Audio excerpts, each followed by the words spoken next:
Bom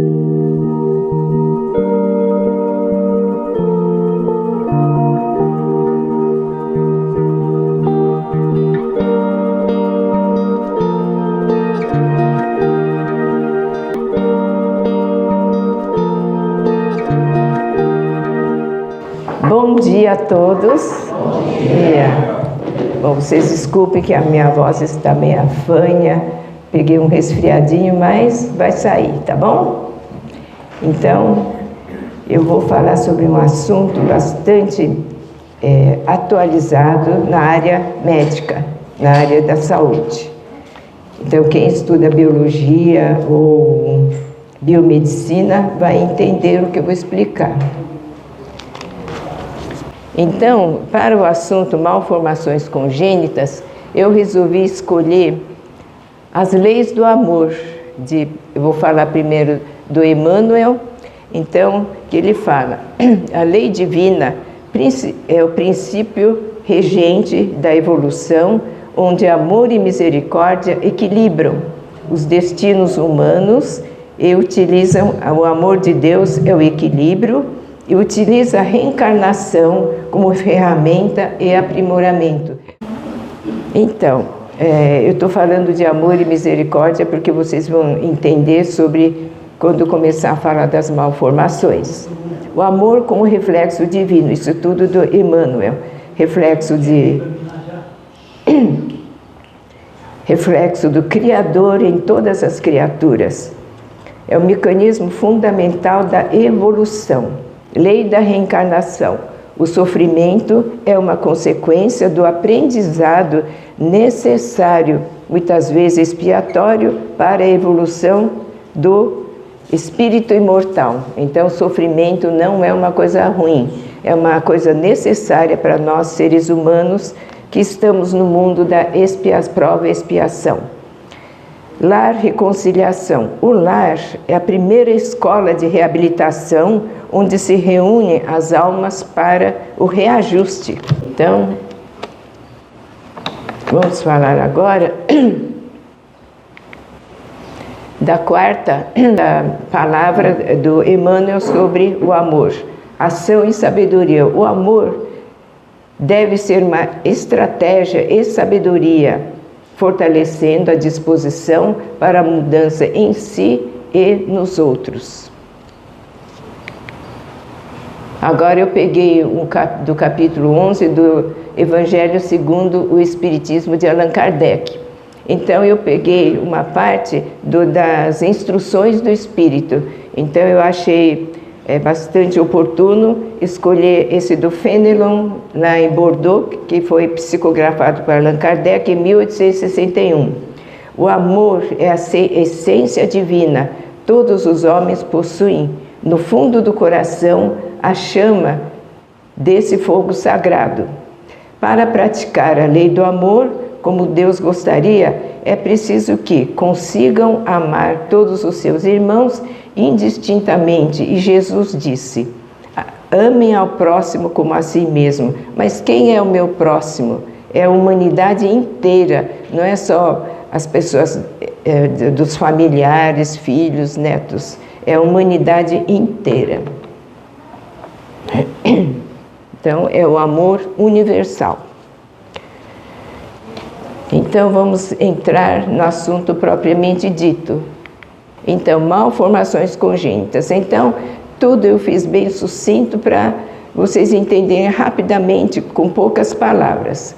Então, a definição são alterações estruturais ou funcionais nos órgãos na fase do desenvolvimento do embrião. Acontece em 2 a 3% das gestações. É a segunda maior causa da mortalidade pré-natal. 10 a 30% são causas genéticas neonatal. Então, os tipos podem ser alterações no cromossoma, como síndrome de Down, que todos conhecem, que é a trissomia do cromossoma 21, a alteração, então, de um cromossoma.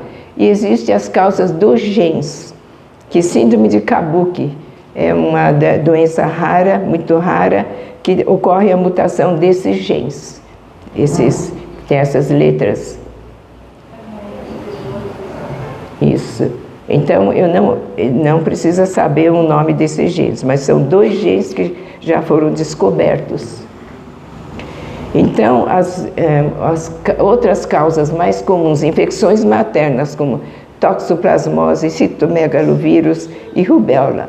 Então, geralmente, no pré-natal, através dos exames, é descoberta se a gestante tem algum desses vírus e é feito o tratamento. O uso de medicamentos da mãe, talidomida, anticonvulsivantes, remédios para tireoide. A talidomida, vocês lembram, né? Da época que os bebezinhos nasciam sem braço, sem um pezinho, ou sem os 2 braços, era uma coisa muito dramática. E aqui eu não coloquei, mas eu vou citar o ibuprofeno, não, é o Tilenol. Então, muitas mães e muitos médicos ginecologistas prescrevem durante a gestação, se a gestante tem uma dor, o Tilenol, porque acham que é um dos remédios que menos faz mal. Mas hoje há uma pesquisa de que muitos casos de autismo, um dos fatores dentre milhares, tá? Então não é só ele, pode provocar o autismo para quem já tem a tendência. Então muito cuidado com o Tilenol. Então mesmo em crianças pequenas, os pediatras receitavam Tilenol. Hoje em dia já não receitam mais. As comorbidades maternas também, diabetes mellitus, hipotireoidismo, que a mãe, por acaso, tenha. O uso do álcool também, na gestação, também influencia bastante, é muito importante. As mães falam, mas só um pouquinho, não vai ter problema. Esse pouquinho vai fazer muito mal, como vocês vão entender quando eu entrar no assunto. E, finalmente, a epigenética. Esse é o assunto atualizado que eu vou apresentar. Então, o que é epigenética? A palavra epi, do radical grego, significa acima. Então, acima da genética. Quais são os fatores que vai mexer com a genética? Então, definição, é o estudo de como o ambiente e o estilo de vida influenciam a atividade dos genes, sem alterar a sequência do DNA. Ela atua como um interruptor, como se fosse interruptor de luz. Liga e desliga os genes, ou seja, a expressão gênica através das modificações químicas. Então, eu vou explicar como é que isso acontece e nós vamos ficar pasmas como uma palavra, um mau pensamento pode modificar o gene. Isso é uma descoberta muito recente. Eu me baseei num médico psiquiatra jovem, ele se chama Caio Abujade. Ele dá muitas palestras, é muito estudioso, é um cientista. Não sei como ele percebe tantas coisas. Ele pega a modernidade da medicina e conecta tudo com o espiritismo.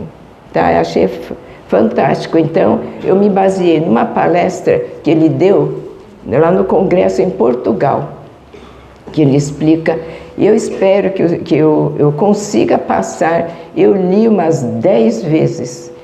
Eu copiei todo o congresso, fui clicando pause, fui pausando, copiando, e ainda li umas 10 vezes para ver se eu não havia entendido errado. Vamos lá, tá? Olha, aqui então, olha que desenho lindo. Esse desenho quem fez foi a pessoa que eu vou apresentar o caso de malformação congênita. Um rapaz de 27 anos, ele me deu a permissão até de dar o nome dele, Murilo. Então, eu vou explicar baseado nesse diagrama. Então, vocês estão vendo dentro de um coração, isso aí foi modificado porque o palestrante havia colocado de uma forma bem científica, mas eu resolvi pedir para ele colocar como ele entenderia o que estava escrito lá. Então, aqui, do lado esquerdo, vocês estão vendo o espírito no centro de cima, é o perispírito, né, à esquerda.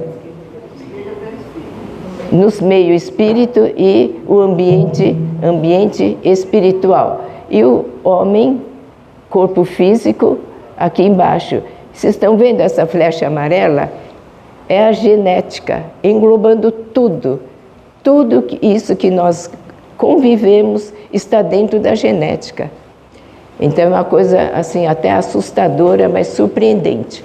Então, tanto o espírito, perispírito, ambiente físico, ambiente espiritual e o corpo físico estão todos conectados com a genética. Então, o espírito conecta-se com o corpo físico e quando as marcas do perispírito entram em contato com a genética, então uma pessoa ofendeu a outra com uma palavra muito forte. Então, esse sentimento vai mexer com os hormônios do corpo, vai chegar aos genes de alguma forma que vai chegar ao DNA e vai modificar o gene. Então, dá para entender? Então, é a forma mais simples que eu encontrei de explicar isso. Então, aqui eu escrevi de novo espírito, perispírito, corpo físico, ambiente físico, espiritual e a genética entrando em contato. Aqui eu coloquei quando esse mecanismo ocorre na formação dos gametas e das gástrulas. Gametas, você viu? Esse desenho mostra, é do livro do engenheiro Hernani Guimarães de Andrade, um livro dificílimo de entender. Quanto mais você lê, menos entende. Eu já comecei a fazer o resumo, está tudo rabiscado, mas parece que não adianta, não entra na minha cabeça. Ele usa termos de engenharia, espiritismo, tudo é muito difícil. Mas esse diagrama aqui da capa, eu virei assim para ficar mais fácil de entender, dá para entender. Então, aqui é a origem do ser humano, desde da formação dos gametas. Então, o perispírito vai acompanhando, onde tem essa arinha verde, é o perispírito acompanhando o crescimento desse serzinho que vai se tornar um ser humano. Esse verde é o perispírito, só para vocês entenderem que negócio é esse de espírito, corpo físico e perispírito. Como é que está situado no nosso corpo? É assim. Aqui atrás é como se tivesse o nosso perispírito, e o perispírito é essa vestimenta que vocês estão vendo, é o jeitinho de vocês. No meio está o corpo físico, que somos nós, e o espírito fica bem na frente, então, seria. Então é uma coisa só, grudadinha. Se o desenho animado pudesse juntar, ele junta tudo. Tá? Só tem uma divisão didática. Quando esse mecanismo ocorre na formação dos gametas e das gástrulas, que são as primeiras junções, primeiro juntamento de células do feto. O espírito conecta-se na 3ª semana da gestação. Então, muita gente pergunta, quando que entra o espírito no ser humano? Na 15ª ou 16ª semana após a fertilização. Então, é desde o feto já temos o espírito, tá? Muita gente fala, é depois quando o bebê chora que recebe o espírito. Não é, já está comprovado que é na 15ª, 16ª semana. Como o ambiente vai mudar os genes? Aqui, agora, epigenética, na visão espírita, nós vamos começar a falar como é que o ambiente... Então, essa figura é só para mostrar para vocês. Está vendo aquela fitinha no meio? Aquele é o cromossoma. Na verdade, hoje, ainda bem que a estudante de medicina não está aqui, porque se eu falar alguma bobagem, né? Ninguém vai... Porque eu reestudei o que é cromossoma e gene, porque já não lembrava mais. Mas A grosso modo é assim, aquela fitinha lá é o cromossoma, mas ele é assim, toda essa formação que vocês estão vendo, eles se desmembraram para mostrar para vocês o que contém dentro de um cromossoma. Olha só, está dentro de um núcleo que você só, da célula, que só enxerga com microscópio. Tem tudo aquilo lá. Esses carretézinhos chamam-se estonas. Então é na estona, esse rabinho, que cordinha que está amarrando as estonas, são os cromossomos, DNA, aliás. Então é esse DNA que vai ser mexido pela epigenética e vai atuar nos genes que fica no bracinho da fitinha lá, certo? Deu para entender mais ou menos? Agora vamos ver. Então, esse desenho também foi feito pelo Murilo, porque o Murilo, ele resolveu estudar, com todos os problemas que ele tem, conseguiu se formar em design gráfico. Ele sempre teve essa tendência, habilidade. Aí era o desenho totalmente diferente, cheio de nomes, cheio de cores, né? Eu falei, Murilo, por favor, faça um desenho que os leigos consigam entender. Então ele fez esse desenhinho, faz um menininho embaixo, jogando o coração, é como se fosse uma criança vendo tudo o que acontece com a epigenética, tá? Então, esses carretéizinhos, eu falei, chamam-se estonas, essas cordinhas são os DNA. Aí já está tudo cheio de cor. O que isso significa? Já começou a haver uma reação bioquímica, química, chamada metilação. Então, só esses nomes que vocês vão guardar. Metilação e radicais metil, que vão ajudar a modificar os genes. Deixa eu ver. A linha do DNA entre um novelo e o outro, normalmente não se manifesta. Então, aquelas rodelinhas, chamadas estonas, elas fazem o papel deles. Então, a criança vai crescendo, desenvolvendo, vai acompanhando o desenvolvimento dos cromossomas e tal. Ele fica quietinho. Eles ficam parados sem função específica. O ambiente que nós convivemos faz colar na parte não funcionante, aquela parte que fica quietinha, as cordinhas, um radical metal ou molécula metil através do processo de metilação quando algo diferente acontece na vida da pessoa. Pode ser positivamente ou negativamente. Aqui outro desenho um pouquinho mais próximo das estonas. Vocês estão vendo os DNA, o desenho de DNA, vocês conhecem, aparece muito na internet, né? Então lá o DNA já está, olha, aquela bolinha está mostrando que já teve uma interferência. E está havendo já uma reação de metilação, tá? Então, a metilação, o que ele faz? Faz um DNA colar rapidamente às proteínas, nas proteínas, as moléculas metil, que começam a ser produzidos e começam a ser ligados. Como eu falei, mexeu com a pessoa, começa já a acontecer a metilação. Quais os fatores do ambiente que geram os radicais metil? Tudo que ocorre no ambiente, na casa onde vivemos, o que pensamos, a forma como agimos, sentimento que temos, o plano espiritual, o plano físico, onde o perispírito está neste momento, que é o ambiente físico. Então, eu não combinei nada com o Marco, mas o Marco falou tudo isso, não falou? O que nós pensamos, o que nós agimos e tal, né, Marco? Mas você chupa, você absorve, você suga o pensamento da gente, é perigoso assim. Eu pensei, eu vou falar sobre isso, ele está falando. Eu achei super legal essa conexão que a gente tem, né, Marco? Isso chama-se conexão, viu? A gente fala em telepatia, uma série de coisas, mas é uma conexão, a palavra moderna. Se estamos com os bons pensamentos, o plano espiritual é bom, você gera um plano espiritual bom. Se estamos com pensamentos negativos, o plano espiritual é ruim.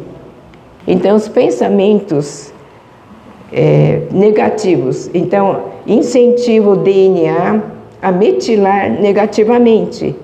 Então, vão gerar o quê? Genes desfavoráveis.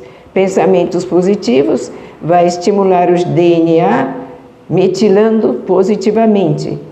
Então, essas informações foram publicadas em 2011 na revista Neuroscience dos Estados Unidos, ou não lembro se é da Inglaterra, 2011 e 2015, é uma coisa muito recente, tá? Pois vocês podem acreditar. Período de mudança da metilação. O DNA muda não somente no momento do mau pensamento, pode ter sido metilações de gerações anteriores. Não, isso aqui eu fiquei besta. Olha que isso aqui é lá do congresso deles mesmo, só para mostrar que é o que aconteceu com esse caso, né? Aqui, olha, então ele fala, chama-se herança epigenética transgeracional. Então, o que você, por exemplo, discutiu feio com a esposa na frente da criança. Aí, essa sensação, esse gene já mudou através da metilação e vai passar até para os bisnetos. Então, por que eu estou dando esse exemplo da guerra, vítima de guerra, que é mais fácil? Vai depender de acordo com o que as pessoas que sofreram a vítima de guerra ficou dentro. Então, geralmente, eles vão ficar contando para os filhos, netos, bisnetos, o que eles passaram na guerra, não é verdade? Então, muita gente fala, olha, meu avô falou que aconteceu isso, meu bisavô contou-nos tal. Agora, são pessoas que pegaram essa experiência tão triste, pesada, mas reverteu para coisas positivas. Aí o gene, a metilação também se torna positiva e vai passar o gene positivo para os bisnetos. Então, como mudar? Então, aí nós vemos a grande responsabilidade que temos, a grande responsabilidade conosco, com a sociedade, com o universo, porque eles falam que não é só para o ambiente que vai transmitir esses genes. Essa coisa negativa, energia negativa, está passando para o universo inteiro, certo? Então, esse é o alcance da epigenética, que a epigenética mostra. Então, nossa responsabilidade em todos os momentos da nossa vida. Tudo bem, nós somos seres humanos, então tem dia que a gente briga, tem dia que a gente está muito bem, depois a gente pede desculpa e tal.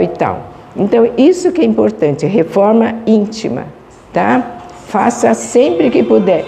Qualquer coisinha que acontece, faça uma reforma íntima. Como eu falo para as pessoas, eu tenho 78 anos de idade, mas todo dia eu saio de casa, estou dirigindo o carro, eu estou fazendo a minha reforma íntima.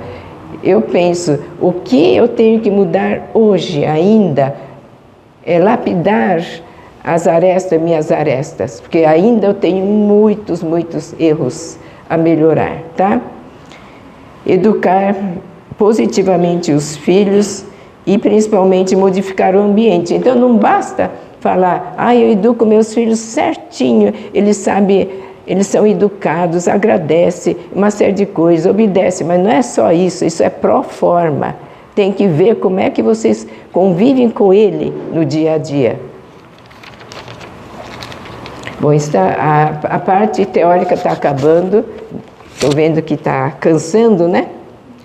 Mas eu vou chegar na parte prática, que é uma coisa muito emocionante. Então, olha, esse tema, gente, eu preciso abordar. Vícios e a epigenética. Então, pelo que eu expliquei, já deu para entender o que uma droga no corpo faz. Então, muda mais rapidamente. A droga está lá para mudar a bioquímica, certo? Seja bebida, álcool, cigarro, jogos, sexo, vício de tudo. Tudo muda a epigenética. Então, para os apreciadores de bebida, vocês me desculpem, mas eu tenho que abordar. Então, muita gente fala, eu fumo só 3 a 5 cigarros. Então, o palestrante, o Dr. Caio Abujade, ele disse muito claro, não importa o número, não importa a quantidade da droga. Já um pouco já é nocivo para o perispírito. Então, qualquer vício mancha o perispírito. A destruição gradativa do perispírito. Ele fala que, embora o nosso corpo esteja assim inteiro, o perispírito vai até necrosando para ver como está fazendo mal aquela droga. Então, eu espero, vocês têm todo o direito. Eu também fui fumante de 30 cigarros por dia. Eu bebia, eu gostava de beber durante a faculdade, eu bebia socialmente, brindava com vinhos em aniversário, uma série de coisas. Mas eu recebi por um basta. Eu acho que lá em cima foram cochichando para mim. Você não quer ser o exemplo futuro, e presente e futuro? Então pare com isso. E eu parei, eu obedeci as ordens lá em cima. Porque faz muito tempo que eles cochichavam na minha orelha e eu fui seguindo o caminho. Então, vocês têm todo o direito, mas vai pensando com seriedade, aos pouquinhos vai deixando, tá? Eu não estou fazendo nem crítica nem julgamento, porque eu fui assim também, tá? Eu fui um ser humano normal também. Então, e o que gera, o mais importante, gera malformações congênitas nos descendentes. Então, são vocês que são os fumantes, mas o gene, como é alterado em você, o gene vai passar para os descendentes, já alterados. Então, por isso que aparecem doenças chamadas malformações congênitas. E as alterações são duradouras no cérebro, afeta o cérebro e é duradouro. Vulnerabilidade e memória vai alterando cada vez mais. E a herança transgeracional que eu falei, altera o epigenoma, transmitindo para a prole, através da metilação do DNA. Bom, agora vamos ao exemplo que esse caso não vai ser demorado, mas é um caso muito importante, muito emocionante e muito, assim, que serve de exemplo. Então, o Murilo foi meu paciente desde quando ele tinha 2 anos. Desculpa, então, qual o caso do Murilo que eu vou apresentar? Síndrome de Prini-Belli, significa síndrome da barriga de ameixa. Quem conhece bem o inglês é ameixa e Belli é barriga, porque a barriga é murcha. Ou síndrome da tríade de Eagle-Barrett. Quais são essas tríades? 3 características principais: músculos abdominais fracos e ausentes, criptorquidia, os testículos. Então, são malformações que nascem com tudo isso. Os músculos abdominais não existem ou são fracos, pele enrugada como ameixa seca. Criptorquidia, os testículos não descem para a bolsa escrotal. Malformação de vias urinárias, e são várias malformações só em vias urinárias. Uretérios dilatados ou obstruídos, rins aumentados ou um rim ausente, bexiga aumentada e refluxo vésico-ureteral. Outras alterações pode ser ânus imperfurado, problemas estruturais do coração, anomalias musculoesqueléticas, escoliose muito acentuada ou pode ter pé torto congênito também. Essa doença, a frequência é bastante rara, é um caso em cada 30 a 40 mil nascimentos. Então, é uma síndrome rara. E 95% acomete sexo masculino. E Murilo é um menino.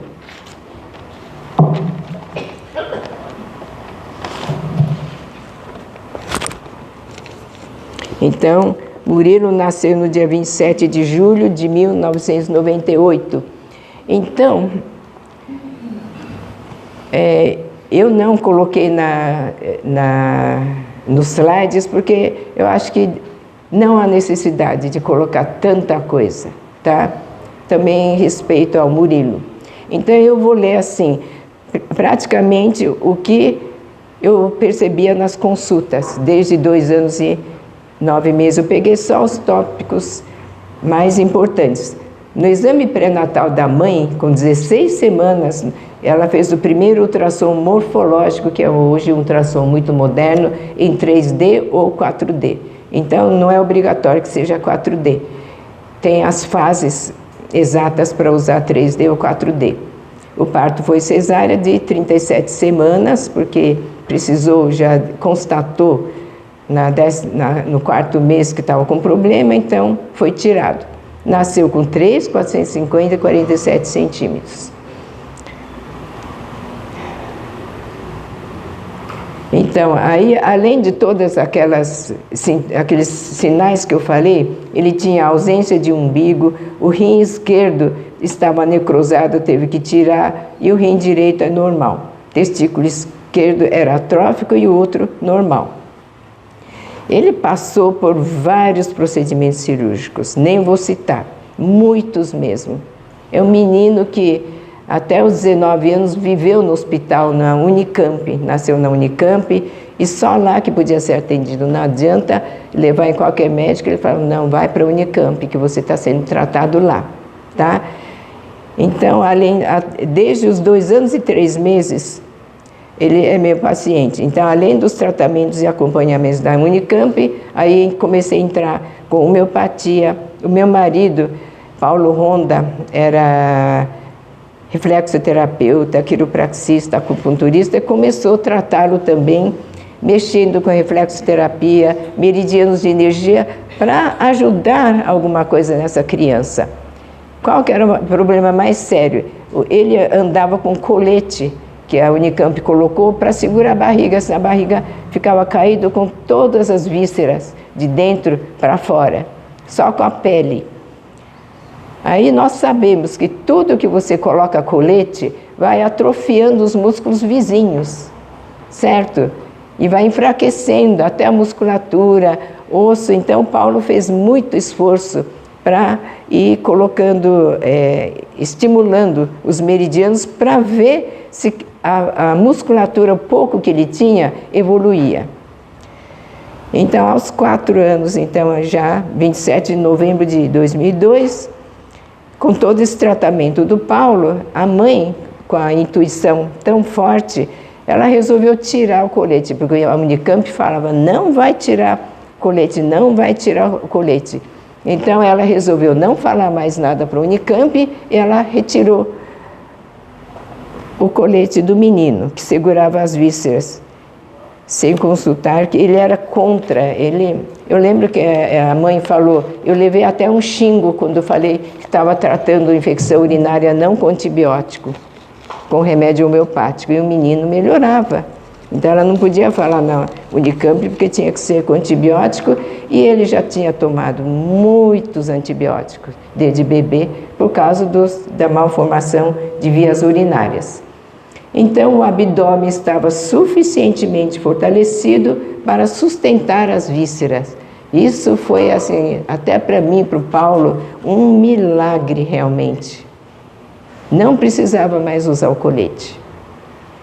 Aos 5 anos, já em 2003, ele se submeteu a uma cirurgia. Isso, a modernidade também cirúrgica ajuda. Então, a cirurgia de Malone, só para vocês entenderem, nós temos o apêndice, né?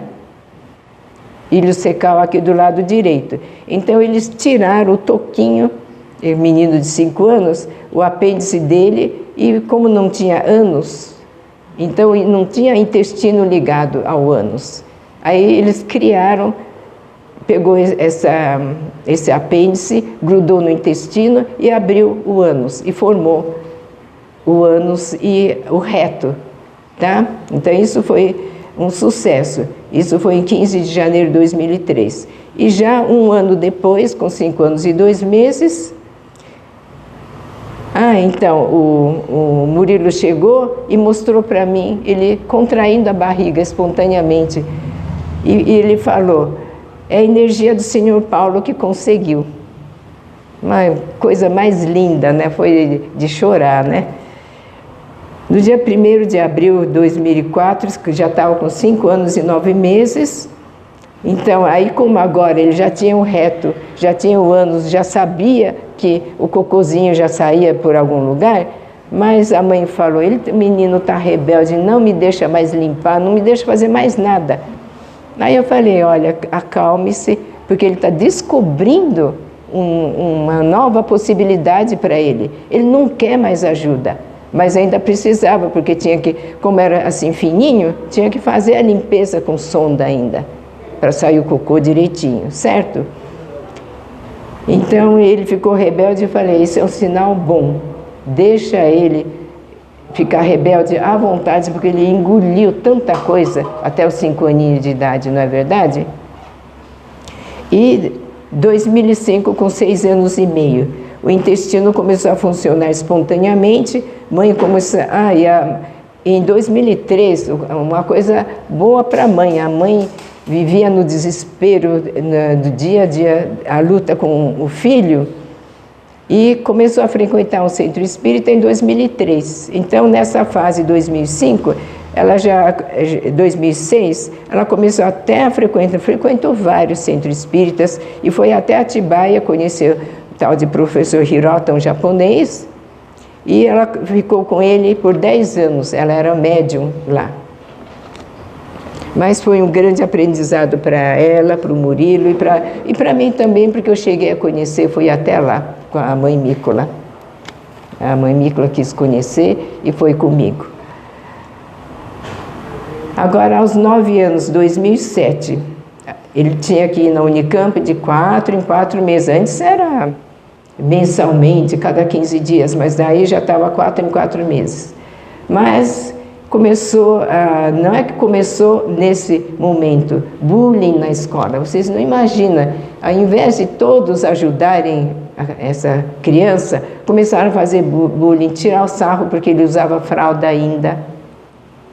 Olha, incrível, né? Como a parte humana decresceu, isso a epigenética explica, é que a família não passa piedade, caridade para os próprios filhos. Vocês não concordam? Para uma criança maltratar uma que tem defeito físico, é porque essa criança não recebeu essa orientação. E, infelizmente, a maioria, todas as escolas têm bullying de crianças, tá? Aí, então, ele tinha 9 anos, porque a mãe ia lá ainda trocar a fralda da criança. Então, aí ele começaram a tirar sarro. Então, eu sugeri para a mãe: por que você não ensina ele a trocar a fralda sozinho? Já está com 9 anos. Aí a mãe começou a mandar para a escola uma mochila cheia de fralda para ele trocar durante o dia, tá? Aos 10 anos, 11 anos aqui, 2009, começou a aparecer uma lordose, mas super acentuada. Ele era um menino assim, até 10 anos, retinho, uma coluna reta, mas de repente faz parte da síndrome. A musculatura é frágil. Então a coluna entorta assim, ó. Então é totalmente a deformidade, aparece a deformidade nele. Aí nessa época o Paulo já havia começado a trabalhar com a energia, quiropraxia, a coluna. Mas isso em 2009 ele foi no consultório. Só que no dia 4 de outubro de 2008, meu marido partiu para outra dimensão. Nossa, o Murilo, os pais ficaram desesperados, né? Eu me consolei mais rápido, porque eu já estava no centro espírita, mais rapidamente a perda do meu marido do que eles. Eles, por muitos e muitos anos, não se conformavam com a perda do Paulo. E muita gente que conheceu, né? Ele faleceu num sábado, dia 4, que foi dia de São Francisco de Assis. Na terça-feira eu já estava trabalhando. Aqui, olha, a data é dia 9 de outubro. Fazia 5 dias que Paulo tinha falecido, eu estava dando consulta lá. Em junho de 2012, ele já estava com 13 anos. Fez uma cirurgia de urgência, mais uma cirurgia, porque houve uma obstrução do intestino grosso formando bridas, tecido fibroso, grudou o intestino. Então teve que tirar 15 centímetros de intestino grosso e o resto da alça intestinal que ficou está seguro por 4 clipes. Pronto, acabou a parte clínica dele. Agora eu vou para, assim, como comentário espiritual desse caso. Então, o que vocês acham? Aqui, eu vou pular para cá. Então, eu marquei aqui como Murilo superou tudo isso, gente. Como um menino nasceu desse jeito, totalmente mal formado, e superou, e hoje ele está... Ele ia vir hoje, mas ele desistiu de última hora, mas eu respeito.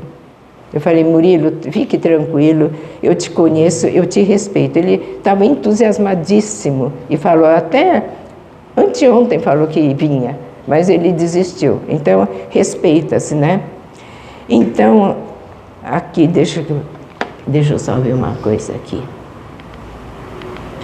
Olha, esse diagrama novamente eu coloquei, porque ele que colocou esse coração não existia. Então, na epigenética, o que vai ajudar a pessoa a superar é o amor. Amor da família, amor do ambiente, amor de tudo. Não tem outra coisa. É a reforma íntima das pessoas, mais o amor, tá? Então, cuidados maternos. Então, imagine, a mãe, quando o menino tinha 5 anos, 4 anos, começou a ir para a escola. A mãe ia de 1 em 1 hora para a escola para trocar a fralda da criança. E não é que eles moravam tão perto, não. Trocava, ia para casa, 1 hora voltava, e foi assim até os 9 anos, que já era assim. Só era 3 vezes já que ela ia, mas até os 9 anos ela foi todo dia na escola para cuidar desse menino.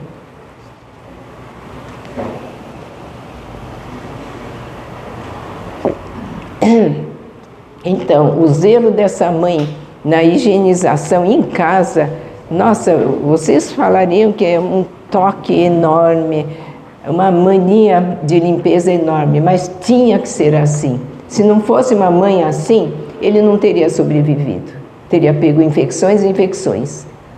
Tá? Tudo que ela acreditava, ela fazia. E outra situação. Então, o pai biológico, assim que com 4 semanas de gestação, 16 semanas, soube que estava com problema, ele foi embora, abandonou a mãe. Aí, a mãe já tinha amizade com uma pessoa, e essa pessoa resolveu assumir ser o pai dessa criança, do Murilo. Olha só, que coisa, como Deus é bom, né? Já um se retirou, Deus já colocou outro no lugar, uma pessoa muito melhor, muito boa mesmo. E o pai o adotou, já pôs até o sobrenome do pai, porque o outro já viu que não dava bola mesmo, e já adotou direto. Tá? Então, esse amor, mais um amor na vida do Murilo, né? E, em resumo, o amor é o fator mais importante para conseguir superar, vencer. Então, e uma coisa que é muito, assim, surpreendente, o Murilo não é revoltado com o pai. Quem conheceu, viu, né, Denise? Ele não é revoltado com o pai biológico. A sua maneira já fazia a reforma íntima Como é que ele fez a reforma íntima sozinho para perdoar esse pai? Hoje ele convive com o pai e com os meio-irmãos, ele tem 3 meio-irmãos. Ele chama, e demorou para o pai chamar, já estava grandinho, era já mais de 15 anos quando o pai resolveu chamá-lo para ir na casa dele. Mesmo assim, Murilo perdoou. Agora, a parte mais importante que eu vou comentar, então eu estou me prolongando porque eu vou relatar sobre o sonho que ele teve. Esse sonho vai mostrar para nós o mecanismo espiritual que o trouxe para a vida, para todos conhecerem, como exemplo, como ele superou e como ele vive. Ele é feliz. Lógico que é feliz desse jeito? Claro que ele tem as tristezas dele, mas eu converso com ele de tempos em tempos.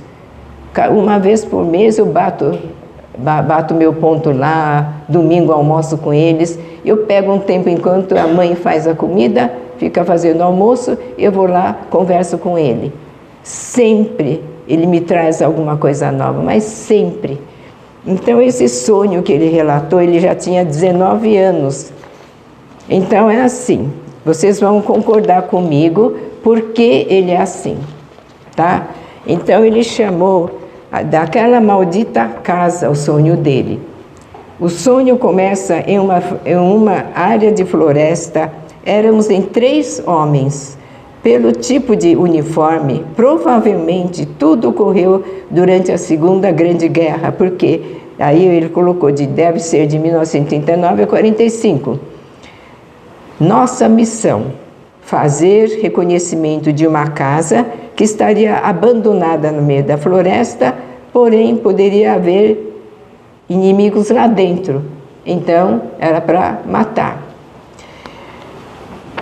Nos aproximamos de forma sorrateira até chegar perto da casa. Aparentemente estava vazia, mas eu comecei a ouvir vozes de dentro e eles falavam sussurrando com uma outra língua que ele acha que era o alemão. Então resolvi proceder da seguinte maneira, agressiva. Dei a ideia de limparmos a casa com granadas de mão, pois se os inimigos estivessem em maior número, não teria chance. Então foi o que ele fez. Ele quebrou as janelas com a coronha da espingarda e atiraram granada. Aí explodiu a casa e a porta se abriu. Então eles foram ver quem que estava lá dentro. Era apenas uma família, pai e mãe e 2 crianças. As crianças estavam com o corpo todo despedaçado assim, esparramado pelo chão. E os pais da criança estavam deitados, morreu deitado em cima das crianças para protegê-los. Então, a coisa foi muito cruel, é coisa de guerra mesmo, né? Então, os meus companheiros, na tentativa de se livrar da sua consciência pesada, o que ele falou? Olha, foi você que deu a ideia, você que é o culpado. E eles saíram embora, né? Aí depois o Murilo me falava, mas doutora Norma, eu continuo sonhando. Ele teve mais um sonho sobre a guerra. Ele estava atravessando uma rua num ambiente bélico, quando uma bomba explodiu e no meio de muita fumaça ele foi procurar o colega e o colega estava com metade do corpo de um lado e metade do corpo do outro lado da rua. Depois apareceu um tanque mirando a eles e ele acordou. Então esse sonho, gente, eu acho que relatei para os nossos colegas que dá para analisar da seguinte forma. Por que Murilo? Eu já falo porque os pais também aceitam, o Murilo também aceitou. Provavelmente ele nasceu despedaçado, não é verdade? Com tanta cirurgia, remendou as partes estraçalhadas. Então, quando o Murilo contou, ele falava com muita ênfase, como se ele estivesse vivendo aquele momento. Aí quando eu expliquei isso, eu falei, Murilo e os pais, vocês aceitam essa explicação? Porque nós estudamos o Espiritismo toda quinta-feira, a gente, que nem o Marco brinca sempre, qualquer dúvida que tivermos, tenho que perguntar para Allan Kardec, quando chegar lá. Mas não vamos esperar chegar ao Allan Kardec. Eu acho que nós podemos tirar essa conclusão e quando chegar lá a gente pergunta para ele para confirmar. Certo, Marco?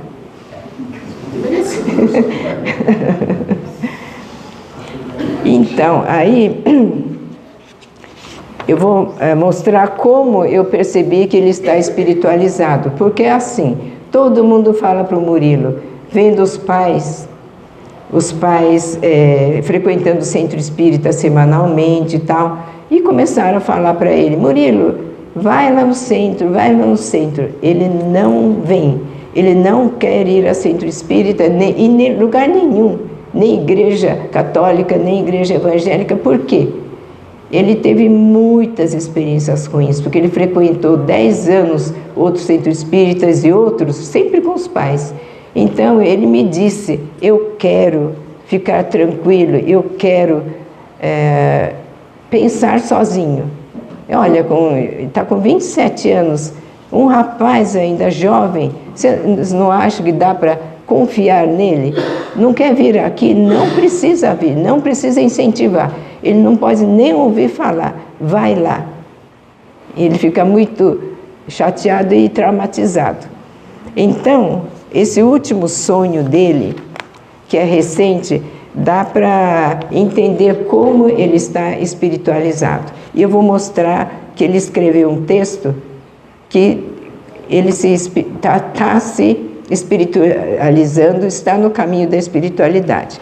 Então ele disse, sonhei que estava numa grande sala de aula, dentro de alguma universidade muito, muito grande, ensinando uma enorme quantidade de alunos, sentados em uma plateia em formato de meia-lua, bem comum em universidades estrangeiras. Pareciam estar todos muito atentos à explicação, como se fosse algo muito importante.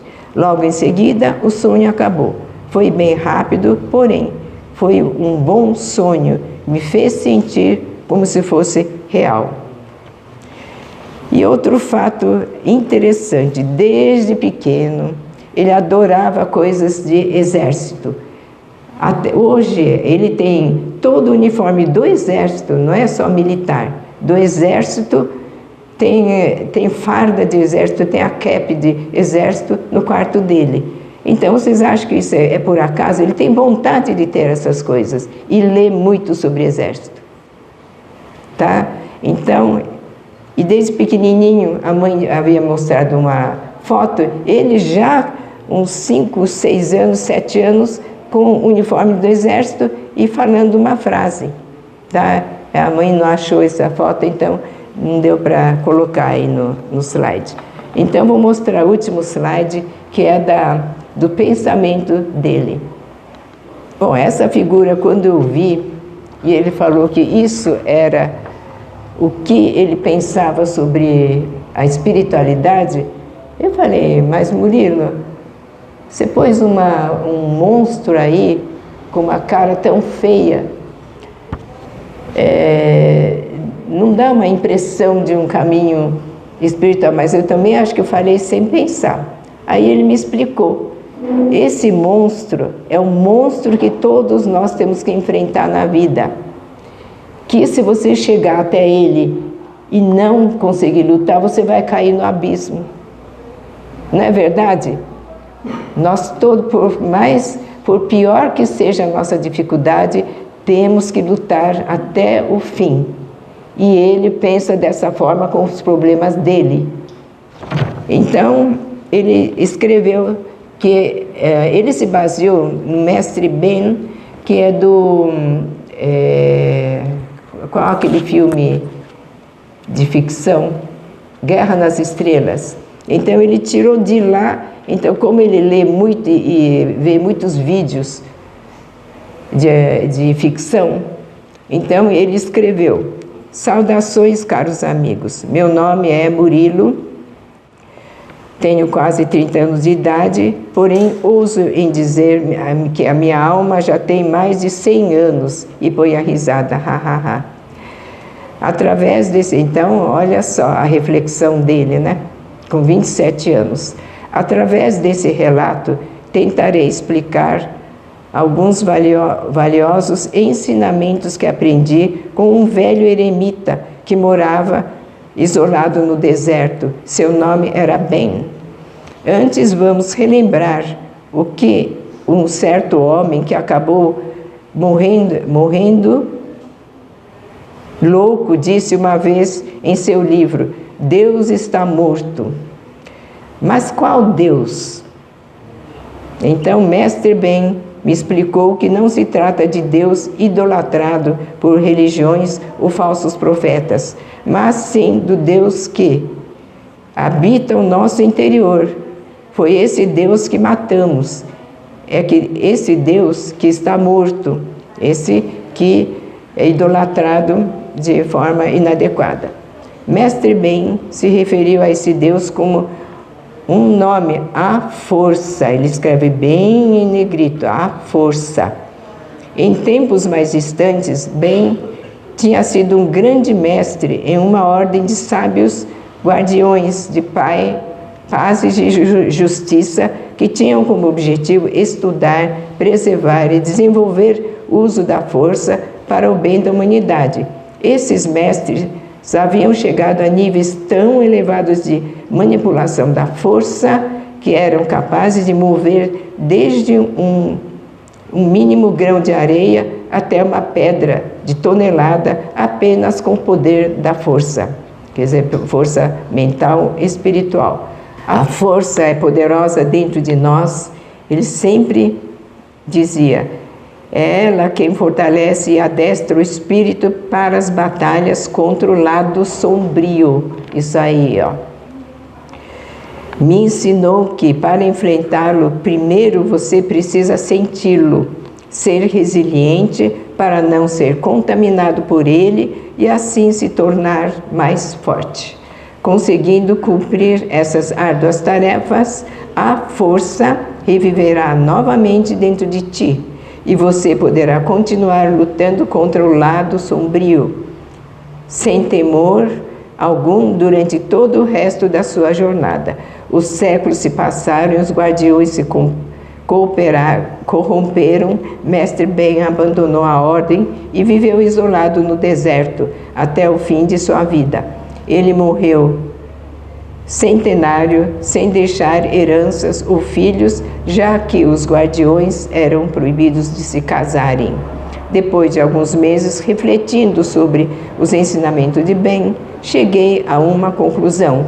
A maior lição que o mestre nos passou foi: confie na força, pois o nosso futuro é incerto. Seremos todos postos à prova, nossa confiança, nossa fé, nossas amizades, mas devemos perseverar e com o tempo uma nova esperança seguirá, que a força esteja com vocês sempre. Então eu pergunto para os pais: vocês sabiam? Então os pais aqui presentes, eu vou pedir permissão de citar o nome deles, porque realmente são os pais espetaculares. Daisy e Nilson. Então, Daisy e Nilson, vocês sabiam, conheciam esse lado espiritual dele, tão profundo? Não. Então, por isso, nós temos que ter todo respeito a qualquer criatura, ainda mais o Murilo, com todo jeito. Quando ele me aparecia, quando eu ia lá de farda, eu cheguei a pensar: será que eu não vou verbalizar nem julgar nada? Mas aquele dia eu conversava com ele e achava que poderia estar, como é que se fala? Delirando ou coisas assim, imaginando demais. Mas eu quieta, eu almoçava lá, ia embora e ficava refletindo. Aí ia para o próximo mês e sempre com alguma novidade positiva, até chegar a isso. Então, quando perguntei se eu podia falar sobre ele, mais do que depressa, ele falou que sim. Aí eu peguei o prontuário desde 2001, quando ele tinha 2 anos e pouco, e resolvi pegar e ler todo o prontuário e fazer um bom resumo, porque assim ficaria mais fiel de falar para você sobre a evolução dele, tá bom? Então eu peço desculpas que foi um pouquinho prolongado, mas foi necessário, não podia cortar nada, e principalmente explicar a parte teórica sobre epigenética. É um caso vivo da epigenética, tá bom? E no caso dele, esse sonho, ele pode ter sido isso na guerra, mas sendo a reencarnação. E isso, a epigenética também explica a reencarnação, não é verdade? Muito obrigada. Palma para a Deise e para o Murilo, né? Para o Nilson também. E Nilson, fica em pé.